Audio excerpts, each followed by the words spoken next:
amigos do podcast Virada Paulista. Vamos para o 28º episódio. E neste 28º episódio vamos comentar sobre a 18ª rodada do Campeonato Brasileiro. E quem vai embarcar com a gente nessa é os mesmos de sempre. Se apresente aí, primeiramente, Thiago Bayer. Salve, salve, rapaziada. Muito bom estar aqui mais uma vez e bora, porque como eu sempre digo, tem muita coisa pra gente comentar hoje. E em segundo, mas não menos importante, ele, Guilherme Campos. Salve, galera, sejam muito bem-vindos. Está começando mais um episódio aqui, espero que vocês gostem. Vamos agora para o quadro do povo, o quadro que todos gostam de ouvir, o nosso famoso Virada Indica.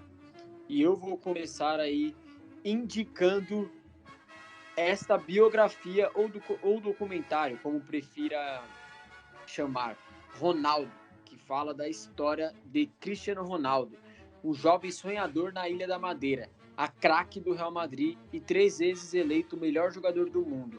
Nesse ano que lançou a biografia, ele era eleito 3 vezes melhor do mundo, mas no total foram 5 vezes, né?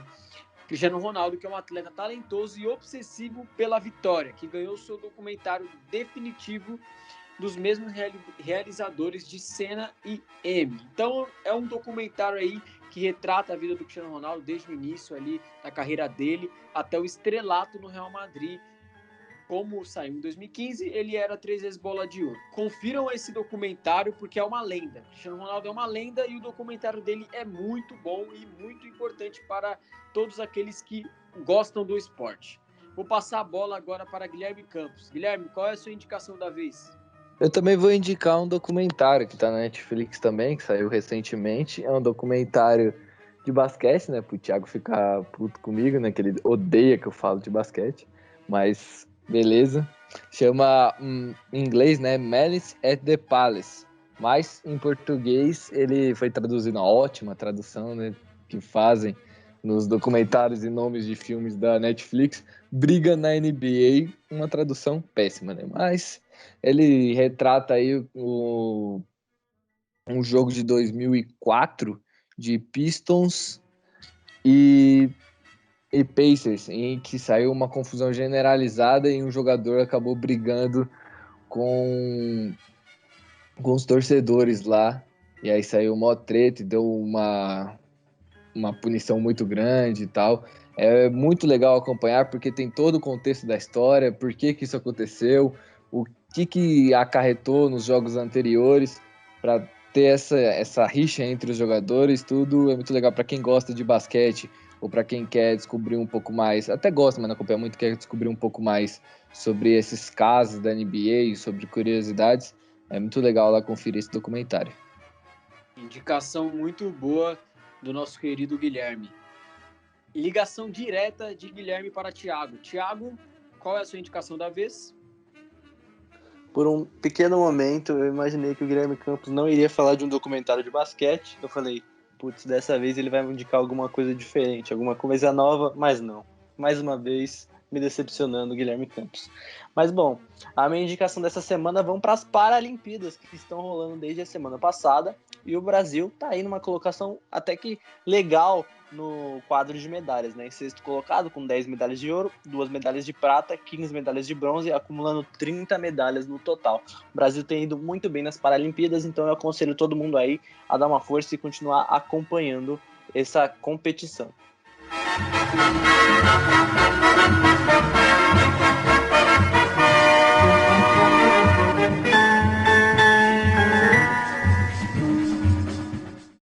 Essa é a indicação dos nossos craques, mas o que queremos saber de verdade neste episódio é os resultados dos nossos queridos clubes aqui comentados. Então, roda a vinheta, editor.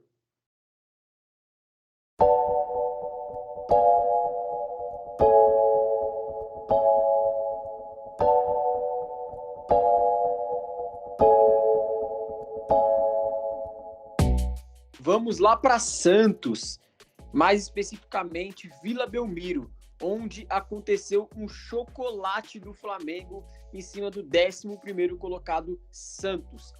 4-0, com direito a 4 gols do Gabi, 4 gols. Então, foi simplesmente um chocolate. Teve 3 gols do Gabriel e também teve um gol do Andreas Pereira, estreante. E para comentar esse jogo, para passar a visão do que aconteceu entre Flamengo e Santos, nada melhor, nenhuma pessoa melhor poderia comentar do que Guilherme Campos. Então, Guilherme, comente sobre o jogo aí pra gente e dê as suas impressões sobre o time da Baixada Santista.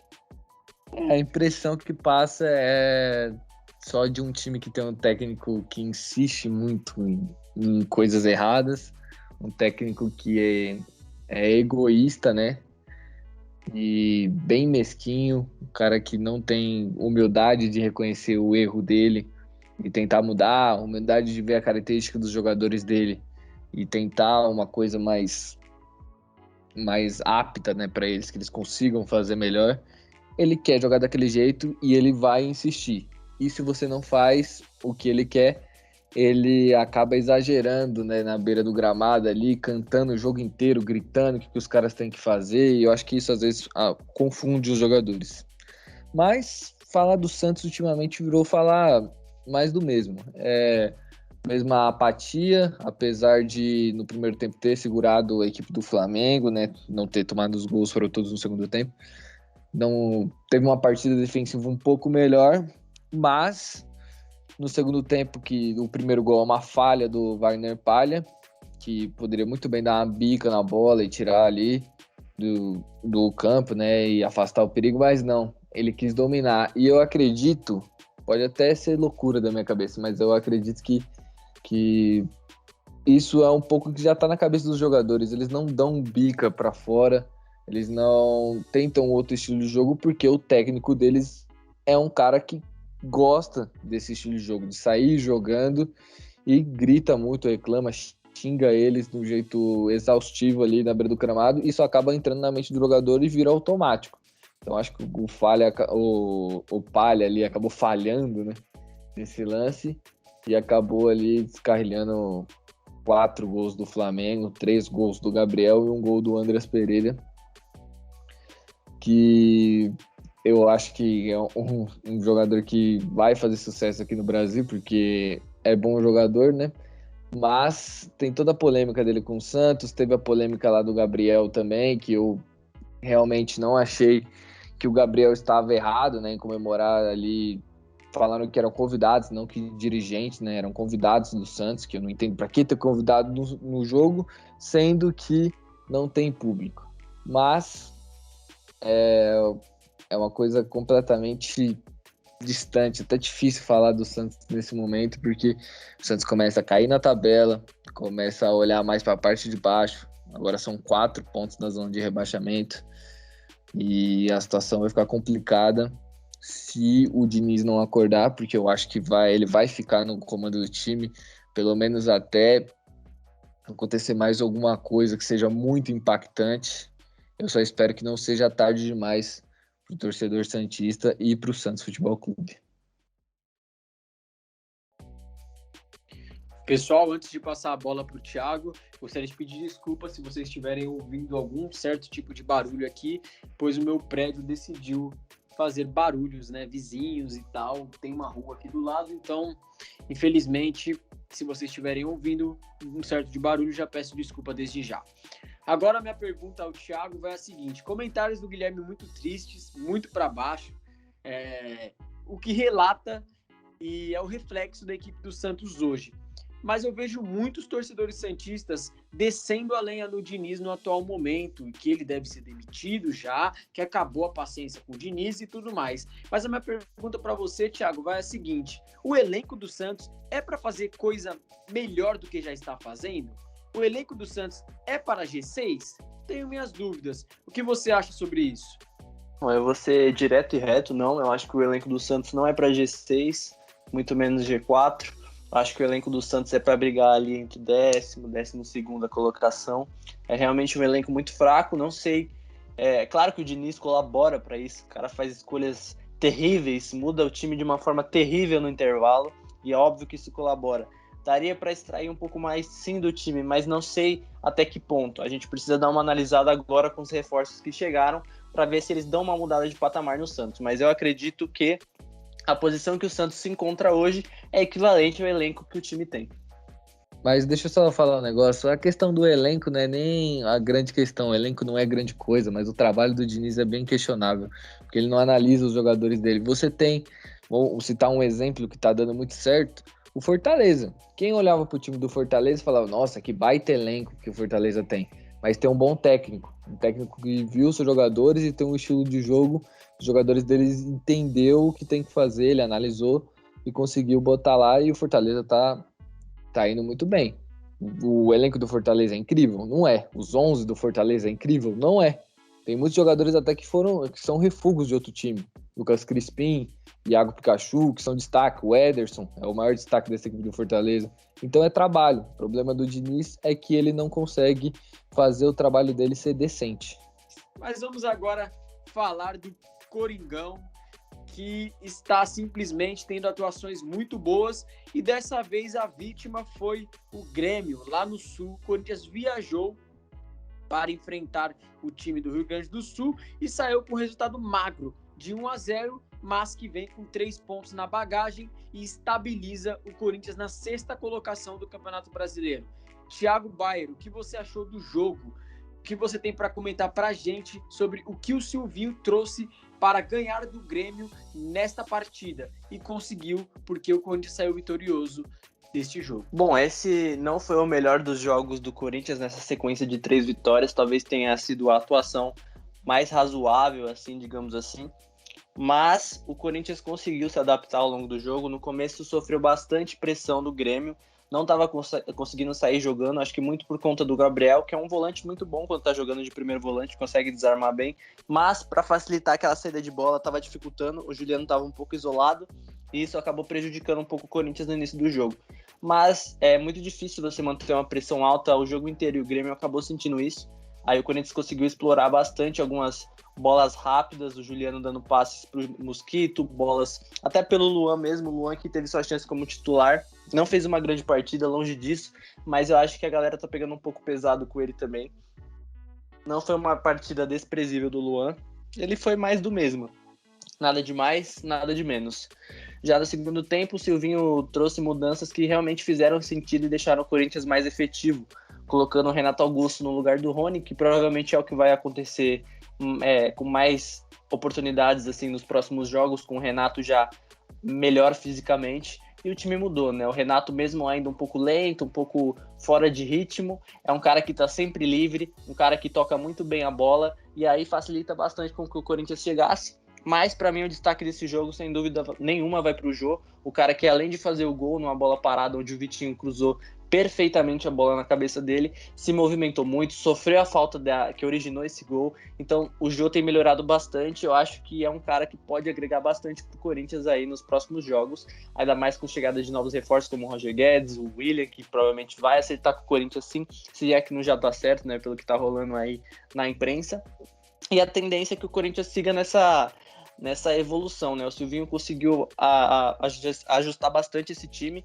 O time tá bem organizadinho, tá jogando bem, muito graças aos reforços também, que quando você tem gente boa jogando do lado, fica mais fácil você conseguir deixar o time melhor, né? Mas vamos ver aí como que vai ser as próximas escalações, se o Roger Guedes já vai entrar no próximo jogo. Eu acredito que a torcida do Corinthians está bem ansiosa para ver o que vai acontecer com esse Corinthians no segundo turno do Campeonato Brasileiro. Análise muito precisa do Thiago. E agora eu passo a bola para o Guilherme. Guilherme, eu gostaria de saber a sua opinião agora sobre o cara que está no banco de reserva comandando a equipe. E o nome dele é Silvinho. Ele tem melhorado? Ele tem mostrado qualidades diferentes como técnico? Você está enxergando alguma certa evolução dele no comando da equipe do Corinthians? Porque, pelo menos, os resultados nos últimos jogos mostram isso. E a atual posição na tabela também. É óbvio que o Corinthians não vai dizer publicamente qual é o objetivo na temporada, mas, diante de todos os transtornos que já passou, eu acho que ir para a Libertadores é o maior objetivo da equipe. Então, qual é a sua opinião sobre o Silvinho hoje? Eu acho que o trabalho do Silvinho tá começando a aflorar, né, nessa equipe do Corinthians. Não dá pra gente acreditar uma melhora do Corinthians totalmente a Giovanni, fala Giovanni Augusto, pô. Renato Augusto e o Juliano. Não dá pra acreditar o trabalho, a melhora do Corinthians só para esses dois. O Renato Augusto até nem tem jogado muito, é mais o Juliano mesmo. Eu acho que realmente ter um jogador como o Juliano no meio de campo, o Silvinho consegue mostrar mais o que ele quer, consegue fazer outros jogadores fazer outras funções, né? Os jogadores como o Rony, não tem mais que ser um cara construtor, tá ligado? É um cara que ajuda ali o Juliano no meio de campo. Então, eu acho que com as chegadas de reforços, de peças para o Silvinho, ele vai evoluir mais. Eu já critiquei bastante o Silvinho aqui, você mesmo criticou muito. O Thiago mais passa o pano, né? Mas a gente tem que admitir que atualmente ele tá melhorando sim, e com os reforços eu acho que vai continuar nessa toada de melhorar. A gente vê algumas jogadas do Corinthians trabalhadas, a gente viu no jogo contra o Ceará que sai jogadas trabalhadas ali, toque de bola, com tabela, a gente vê que tem ali treino sim, então a gente tem que valorizar o Silvinho nesse momento. Exatamente. Bom comentário citado aí pelo Guilherme. Inclusive, teve um lance nesse jogo contra o Grêmio mesmo, que o Corinthians trocou passes por cerca de 1 minuto quase para terminar na finalização do Renato Augusto na trave. Seria um belíssimo gol coletivo da equipe. Agora vamos falar do Alviverde. O Alviverde que bateu o poderoso Atlético Paranaense, que vira e mexe, dá trabalho para as equipes ali na ponta da tabela. Agora está caindo o Atlético, mas já esteve também na ponta da tabela. E se consolidou em segundo lugar com 35 pontos, 3 pontos atrás do líder Atlético Mineiro. Gostaria de saber do Thiago o que ele tem para dizer sobre esse jogo. Foi um resultado difícil para o Palmeiras? Foi uma partida difícil, melhor dizendo? Foi uma partida em que o Palmeiras teve que suar para conseguir a vitória? O que você tem a dizer para nós?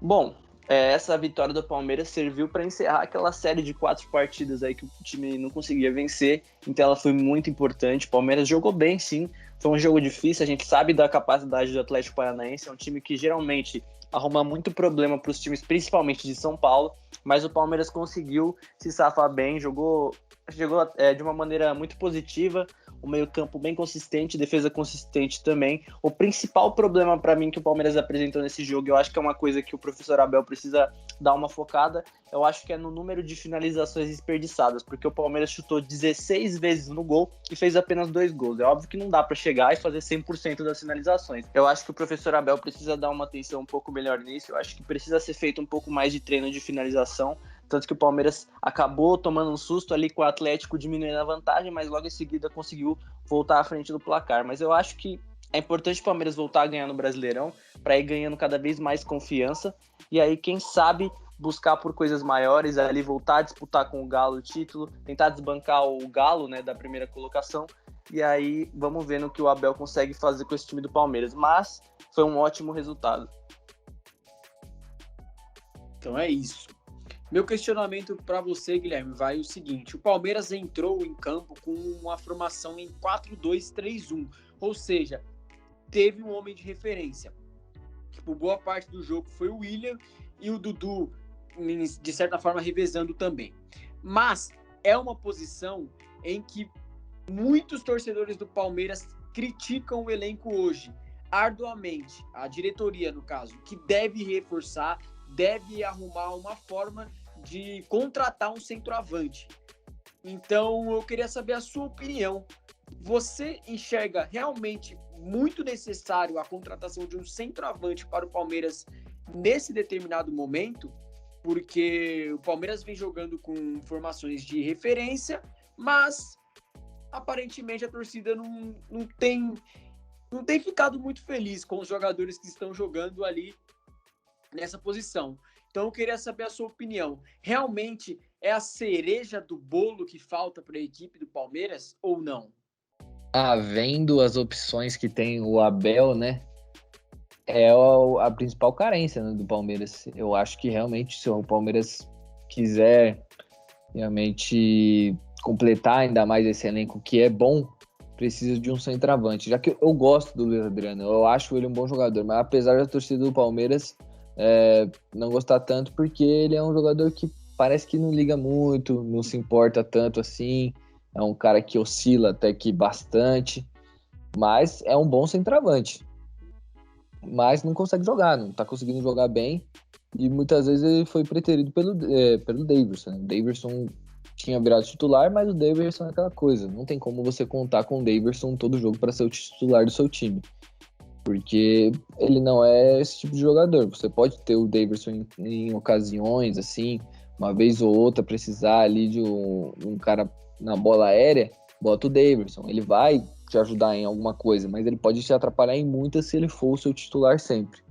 O William é um cara que eu gosto muito também, é um cara que realmente eu acho muito bom, seria titular em muito time do Brasil, mas no estilo que o Palmeiras joga, com esse cara de referência, o William não encaixa, apesar de ser um cara que faz bastante gol, mas ele não é um camisa 9 de referência, ele é um cara que circula ali bastante, ele é como se fosse um segundo atacante. Então eu acho que o Palmeiras tem que ir atrás de um nome, ainda mais olhando que alguns times se reforçaram bem nessa posição. O próprio Santos, que a gente falou, trouxe o Léo Batistão, o Atlético Mineiro trouxe o Diego Costa. Então é uma posição que o Palmeiras precisa, que é carente. E o torcedor reclama bastante disso, não só de contratações dessa posição, de contratações para outras posições, já que o Palmeiras nas últimas janelas tem sido pouco ativo no mercado, não tem gastado muito seu dinheiro. A gente sabe que o Palmeiras tem um patrocínio muito forte da Crefisa, mas não tem tirado o escorpião do bolso para trazer jogadores de nome ou jogadores que realmente o Palmeiras precisa. O Palmeiras realmente tem se virado com caras da base e com o que tem lá. Muitas vezes o Abel tem que improvisar, às vezes, algum jogador que ele quer que faça determinada função, e o Palmeiras acaba ficando carente aí de algumas posições, especialmente do camisa 9.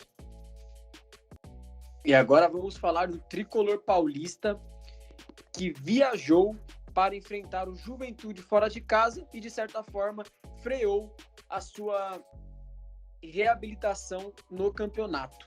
Acabou empatando com o Juventude, com o jogo sendo bastante movimentado nos minutos finais.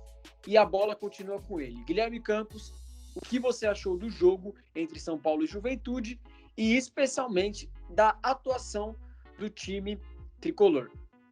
Apesar dessa movimentação no final do jogo, como você falou, foi um pouco mais agitado o jogo, mas na maioria do jogo, bem morno, viu? Difícil ali até de assistir em alguns momentos. O São Paulo estava bem tranquilo, mas tranquilo assim que eu falo, dormindo, né? Não estava muito ativo, tirando alguns jogadores como o Rigoni, que é sempre ele, né? Ele é o cara dessa equipe do São Paulo, é a cara, né? Querendo parafrasear aqui um pouco, mas é a cara do time do São Paulo. Quando você pensa no São Paulo, você pensa em Rigoni, e agora ele vai ter, né, um companheiro de ataque um pouco mais digno que o Pablo, né, que é o Luciano, que tá voltando. Acho que é um lado positivo que eles têm que destacar nesse jogo. O Luciano conseguindo jogar um pouco mais de minutos, né, ficando em campo, porque dentro de campo ele não produziu quase nada, e é normal, tá voltando a pegar o ritmo, mas eu acho que essa dupla aí vai dar trabalho